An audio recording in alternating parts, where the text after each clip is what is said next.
What's going on, y'all? So listen.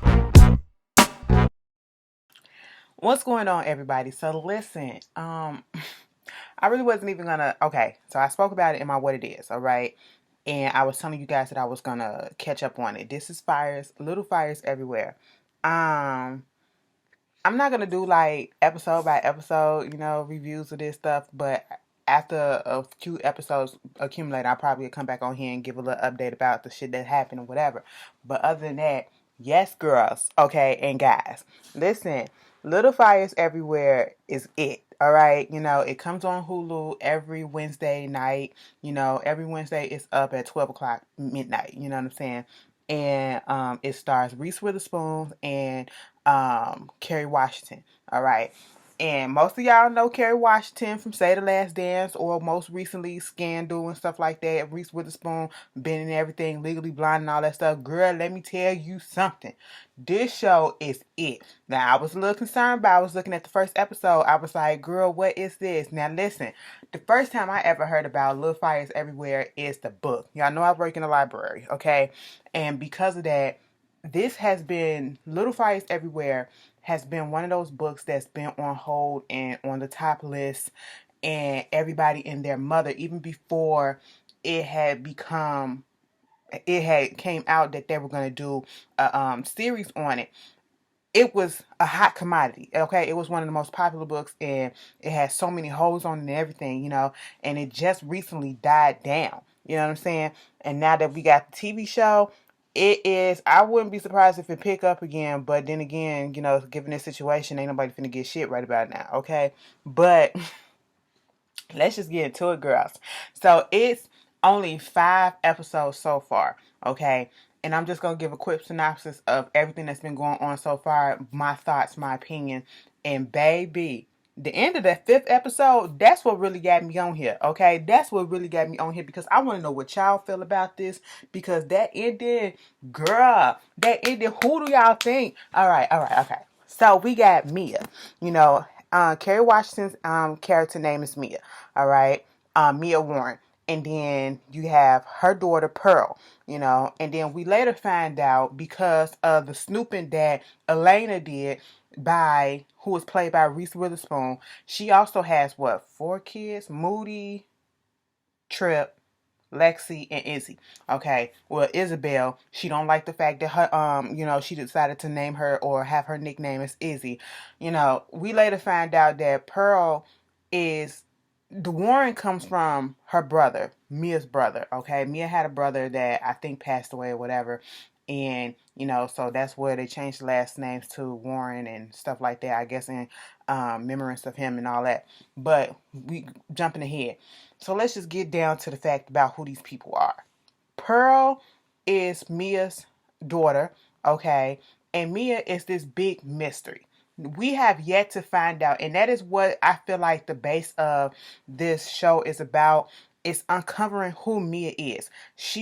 When we first see her, she's driving around or sleeping in a parking lot in this old car, okay?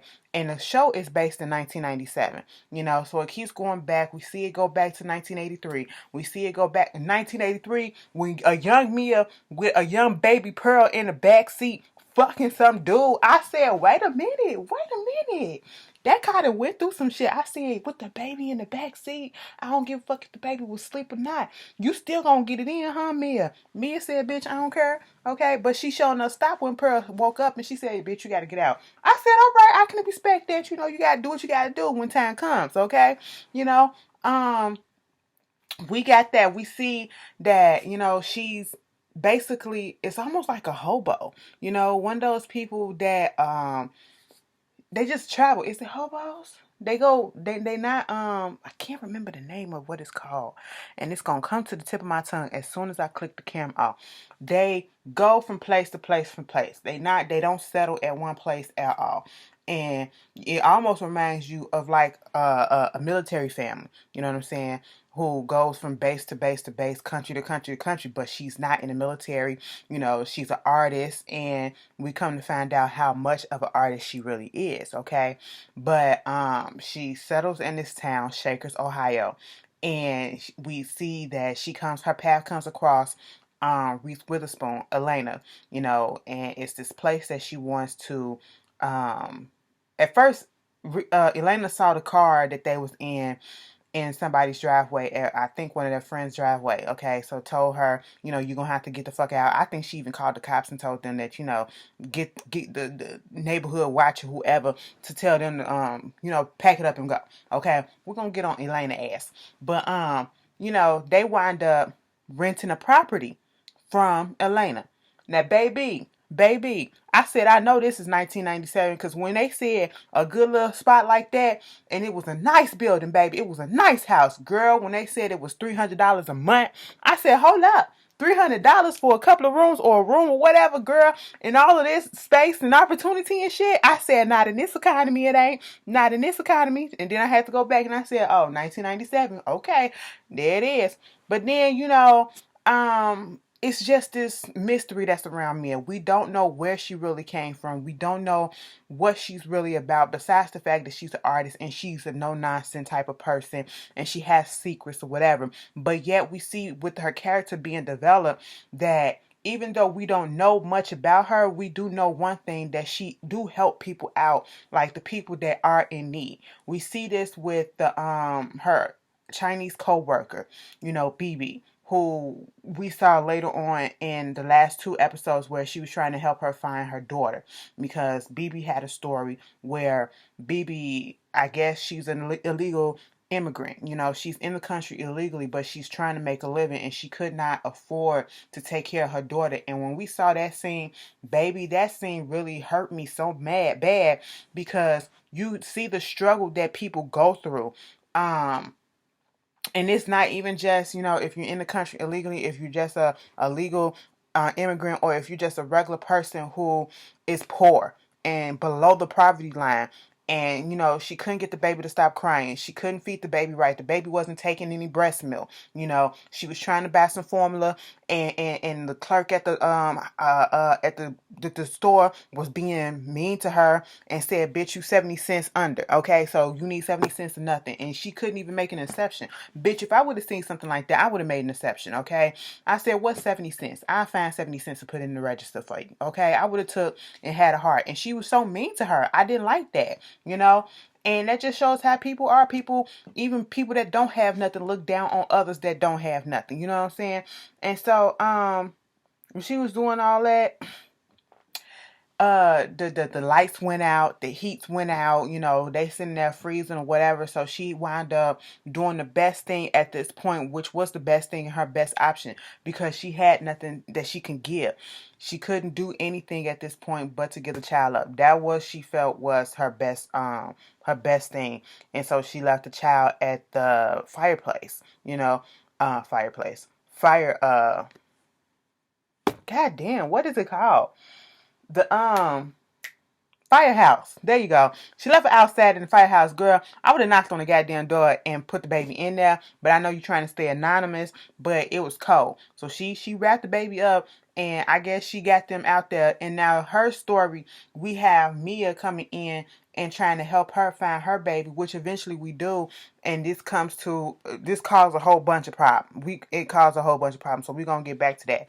Let's just get on Elena right quick, okay? Elena is one of those uptight, oh my God, I have to go by societal rules and everything has to be perfect. Oh my God. Like, Izzy, come on down, get your lunch. Lexi, oh my God, let me get your hair. Oh no, I only drink 4 ounces of wine. Okay, that's all I can drink throughout the day. 4 ounces of alcohol. That's my diet. You know, I have to drink my Slim Flask. So I have to do this. And, you know, I'm the editor of my newspaper, Shaker Heights, editorial journal and all this stuff. And I was just like, baby, I'm not, girl, I just can't. She too uptight. She needs to loosen the fuck up. She's doing the fucking most. And she acts like she has nothing else to do with herself. So she gets into these whole little, you know, she picks up these little, once she gets started on something, she focuses on it because she ain't got shit else to do. Like, she gets in everybody else's business. The whole thing with Mia, you know, she becomes fascinated on it. And that's what it is. Like, I know Mia is a mystery because I want to know more too. And, you know, maybe that's thankful that she's actually focusing on her so we can get the truth out of what's going on with Mia before Mia can fucking tell us, okay? But the way she going about it is a little bit not my taste, okay? I was like, girl, you need to sit your ass down. You really do, okay? You getting involved in everybody's business and you can't even take care of home. Meanwhile, Trip out here fucking around, okay? Moody ain't got no friends, okay? That's why he latched on to goddamn Pearl when she comes there, you know, because they seem similar. Come to find out, Pearl don't like Moody like that. Pearl won't Trip. I said, what the fuck? If you ain't seen it, please, spoiler alert, spoiler alert. Pearl like Trip, and then Pearl wound up fucking Trip. I said, wait a goddamn minute, bitch. When that shit happened, I said, Pearl, you need your ass whipped. Okay, you need your ass whipped, all right? Because I could have sworn, you know, that you was gonna be Moody's friend, but you went on ahead when you got your you know, classes changed, okay? And to be quite honest, you know, it also, we'll get to that. Girl, when you got your geometry class changed to algebra 2, you know what I'm saying, and you was up in there with Trip or whatever, you all fascinated and Google eyes over him, and then you fucked around and fucked with him, and then he getting upset with you talking about something, what the fuck you doing, my brother likes you and all that stuff. I said, it takes two. Now you laid down and you could have said no. But you went on ahead and pulled your dick out and stuck it in too. So I'm just saying, you be mad at yourself. You know what I'm saying? And I think they're going to try to be in a relationship together. I said, Pearl, I hope you don't get hurt. And see, the thing is, Mia sees what's going on. All right. Mia sees that her daughter is, you know, infiltrating this family, becoming close to them, being blinded by what they don't have, what she don't have, and what they have. You know what I'm saying? And she wants to be included. Pearl seems like a following type of bitch, okay, to be quite honest. I don't mean to call her a bitch, but, you know, that's what she's saying, like a follower. You know, she wants to do what she can't do and what she have not done because she has not had stability. Like, this family has stability. This family has grown up with a silver spoon in their mouth, okay? They don't have that hardship that she had, going from place to place to place. When she was in the guidance counselor's office, you know, trying to get her class together, he wouldn't do it because he was like, even though you claimed that you took geometry at this time, but you went to like 3 different high schools in the last year. So, you know, it could be different things, but it was also, this is during the era of, you know, well, affirmative action and, you know, thinking that, you know, the racism, thinking, you know, black kids is less smarter than white kids and other people like that. And so that's what was going on. And so, you know, it took for Mia to tell Pearl, you know how to use your goddamn words and you know how to advocate for yourself. So therefore, you take your ass back there and you get up into this class. She writes a note and gonna give it to a letter or whatever and gonna give it to you know, Elena to proofread it or whatever since she works at the newspaper. You know, she's an editor and all that. And so she was like, oh, girl, I'll talk to him. I want to talk to him. I want to start some shit. And of course, because she went up there and it's Elena, this white woman who got a little bit of influence or whatever, she goes up there and get her into the class easily. Okay. And of course, Mia finds out about this and she's taken aback and she's not here for it, you know, and it's the difference between motherhoods that's being played up in this and how one parents and another parents and, you know, how one feel less at certain areas that another one probably feels superior at. You know, it's so many different things and elements that are being played around in this show. No, the other kid, Lexi. Lexi is a mini Elena, okay? And she's dating a black boy who is the quarterback of the football team. And listen, let me just tell you this. Lexi needs her ass beat too, okay? Pearl needs her ass whooped for not being, you know, opening up her eyes and seeing what her mama was saying. Because, no. Mind you, mama took a job to work for this family so that she can keep an eye on her daughter, okay? Now, that whole shit, bitch, we gonna put a pause on Lexi right quick and we gonna get back to this Mia working with the family, okay? When Elena had said, you want to come work for me, you know, cook and clean and all this stuff or whatever, she said, bitch, you want me to be a maid? That's what you want me to do? Girl, please, I ain't got time for that. And she was like, I wasn't trying to say that or whatever. She was like, yeah, that's what she was trying to say. Okay, cool. Move. All right. But then, you know, she got into it with Pearl because Pearl was like, I want stability and all this stuff, whatever, made her feel bad. So she was like, okay, cool. I'm going to come there a couple of hours a night, you know, cook their dinners and all this shit and do whatever. And it was also that she can keep an eye on Pearl because she saw the track that Pearl was going. Okay. Pearl is naive as shit. All right. She's really naive. You know, she wants to be included, you know. And at this point, girl, one of the lines when Mia just, you know, she do the photography and stuff like that, you know, and she do her art, and she connects with the younger daughter, Elena's younger daughter, Izzy, because Izzy is dealing with trying to find who she really is. She's going through that teenage angst. She's not the perfect child. She's not the, oh, I have to be just like my mom and get her approval. She's going through a dark period because she's also struggling with her sexuality as well. And this is not 2000 something. This is 1997, where it was still taboo and people were still being blatantly discriminated against. I mean, we're getting discriminated against today, but not the way that they did it back then. You know what I'm saying? Where, you know, Ellen came out and she lost her show. You know what I'm saying? And then they putting reminders about that in her locker or whatever, making her feel bad, and ex-friends not no longer her friends no more because of some shit that happened between her and the girl. Now tell me this. Do y'all think the reason why, now when they was at that homecoming dance and Izzy went and she dressed up like a little girly girl, you know what I'm saying? She was looking cute or whatever, and she was dancing with old boy and she kissed him, and you saw how old girl was looking, right? You saw how old girl was looking, right? Can't you tell that to me, I got the tease that she really do got feelings for Izzy, okay? But she was scared to come out and say that, you know, so she turned. That's what it was giving me tease like that, okay? Because she felt some type of way that she was kissing that boy. You know what I'm saying? And yeah, she connects with her teenage angst, and the way her mind flows connects with Mia. And then you got Pearl connecting with Elena. So it's like they're intertwined, they're changing positions. You know, the childs are changing. You know, Lexi, she's her mother's daughter, okay? She would do anything to get to where she needs to go. All right, including take stuff that ain't hers. She took Pearl's little essay to try to make it her essay about hardship so that she can get up into Yale. Okay, telling her little boyfriend why she was giving him a ham job or whatever, and he was like, "Damn, I didn't know you had to go through this just to get into algebra and all this stuff." It was like, "Yeah, that's what happened." And then when he found out the truth, you know, I can't believe that you're still mad. And I told Pearl about it and she was okay with it. And he had to tell Pearl, you don't have to be okay with this, okay? You know, you could be upset and all this shit or whatever. She's just not getting the hint. She think that this girl is really her friend now. It's funny how she went from being first friends with Moody, and then, you know, you trying to connect with Trip because you got a little like for him. And now all of a sudden you besties with Lexi and you don't see that Lexi is using you. Now Lexi, you know, at the homecoming, she want her boyfriend to be cool with her so damn bad because he mad at her because of what she doing. He just basically using this poor black girl as a way to get into Yale or whatever. She gives up the cakes. Now she said she wasn't gonna do that yet, but she went on ahead and gave him up and fucked around and got pregnant. I said, ain't this about a bitch? Got pregnant and then called Pearl. Called Pearl and went down to the goddamn clinic to get an abortion, okay? And then did what? Use Pearl name instead of hers. I said, bitch, you out your goddamn mind.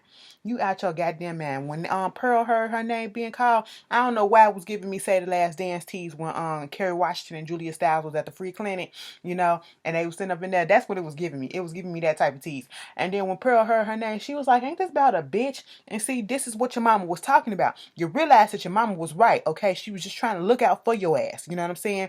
But speaking of mama, you know, then Pearl had the nerve to bring old girl, I don't need to go home because if I would have went home, my dad would have found out. You know, he could see right away that something is wrong. So please just take me somewhere. I said, bitch, what? And then gonna take her to the house? Take her to your mama house? And Mia, I was so glad Mia told her off. She was like, bitch, you could have had anywhere else that you wanted to go. Okay? I don't like you. I don't like you because you use my daughter's name. You using my child, okay? You're privileged in a motherfucker, and then you gonna use my child. I said, go off. Mia.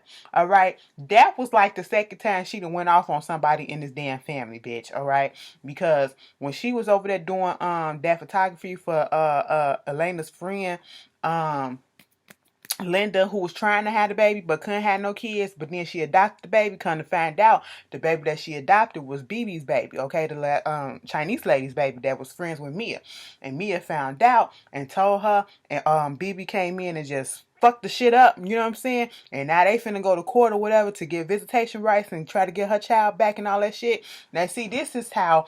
And when Elena found out that it was Mia that put her up to it, not necessarily put her up to it, but told her what a baby was.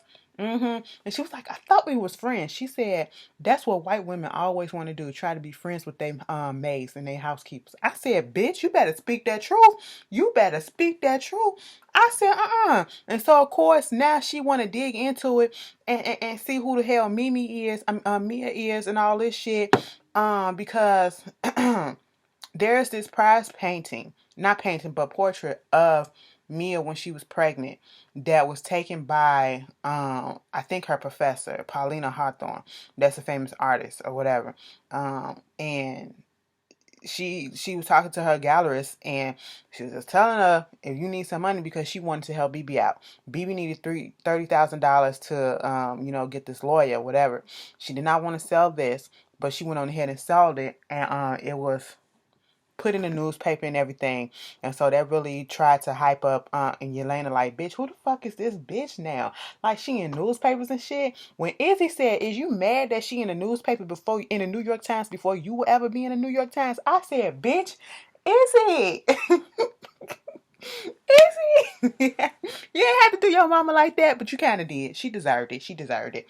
Okay, so now this make her want to go out there to New York to see the editor who did the writer who did the story, and then she hooked up with her old boo from 1976 who she spent 4 months in Paris with, when Elena, who used to be a little club girl who did alcohol, probably did a little bit of drugs and stuff, and now all of a sudden she hoity-toity, I'm holier than thou, I'm all together, and I'm just, so prim and prep, you know what I'm saying? I said, oh, so Miss Lady, you got a pass too. And she almost had some throwback dick, but she fucked that shit up. I said, girl, he said, I just wanted you to admit what you did, to apologize, and you can't even fucking do that shit, bitch. You can't even do that. And he left her ass right there.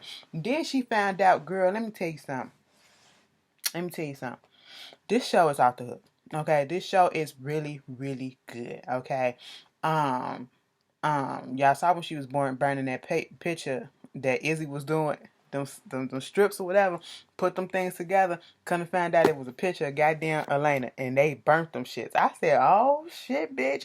But Elena took it upon herself to go to her to get the class roster from where Mia went to school. And not only did she get the class roster, it had addresses on there. Okay. She went down there to her mama house. Her mama and her daddy house, bitch. And then come to find out, oh, she was like, we haven't seen Elena. No, we haven't seen Mia since she was pregnant. Okay, since we found out she was pregnant. We don't even see the grandbaby. And it was like, you didn't want to see your grandchild? She was like, first of all, that child will never be our grandchild. It was never supposed to be our grandchild. I said, what that's supposed to mean? What that's supposed to mean? And then we see Mia up in the her little dark room, and she doing a picture of Paulina Hawthorne, played by Miss Anika Noni Rose. I said, oh shit, bitch, my mustache is really coming in. Girl, it's quarantine. I really don't give a fuck. Okay, I ain't shaved shit. Look at that. Look at that. It look like a fucking 5 o'clock shadow. I'm looking at it the whole time I'm doing this review. But anyway, I said, girl, what is the tea? Now, Mia, let's get into it, okay? Because this is what I want y'all opinion on. Who do you think that? What do you think that means when the grandparents said, when Mia's parents said that baby was never going to be our grandchild anyway? I'm thinking that because if you notice throughout the episodes, Mia has these dreams, and you have Jesse Williams, this guy in a suit that's always coming up behind her saying stuff or whatever, and we really don't know who he is. And then all of a sudden we get this new character that we have not been introduced to yet formally, but indirectly we've been introduced to her because of the series of arts that she's done and prints and stuff like that. And Mia just so happened to be a part of one of those prints series or whatever. Paulina Hawthorne. I have a feeling that Paulina Hawthorne was her teacher, played by Nika Noni Rose, okay? And they got close. And maybe Jesse Williams is Paulina's husband, and they couldn't have a baby. And Mia was gonna carry the baby, and then Pearl was the baby. And that's why she took the picture of her. You know what I'm saying? And that's why they keep on moving around and around. I haven't read the book. I'm going to read the book soon. But that's what it feel like, okay? So if you really know the true tea, don't spoil it for us. But put your comments down there on what you think. Because that's why I feel like she stole the baby. Mia, you got some secrets, girl. Every time I'm watching the episodes, I'm like, girl, what is up with Mia? What is up with Mia, bitch? What is your problem? Because every time it just be like, that classic Kerry Washington look where her lips just start quivering and she always looking like she hurt or she about to start crying. That's been all 5 episodes. And I'm like, bitch, what's going on? What's going on? You got secrets that needs to come out, girl. You need to talk to somebody. I'm here. Let me know what's going on. You know what I'm saying? Even though 1997, damn, how old was I? I was 10. But anyway, yeah. Yeah, this show good. This show good. Tell me how y'all felt about that ending, boy. Or do you just think, I don't think it's because she was probably raped or something like that. Or could that be a possibility? I don't know, but would you think a grandparent would just be like, even if it was a rape baby, that baby will never be mine, or my grandchild and stuff like that? I don't know. See, I love shows that make you think, okay? But yeah, I know I probably missed some stuff. Girl, I gave y'all a 26-minute video. I ain't gonna be on here talking too much longer, okay? It ain't like we got shit else to do, but I'm just saying. You can just put down in the comments how y'all been feeling about the show so far and what you feel about the episode ending for this week, this past week. Girl, let me just tell you something. The days are running to fuck together. It's been Saturday ever since I got off of work 2 Saturdays ago. Okay, every day has been a Saturday. I'm just saying. But anyway, you guys tell me how you feel about the show, and I will see you guys later. Be safe, okay? Peace.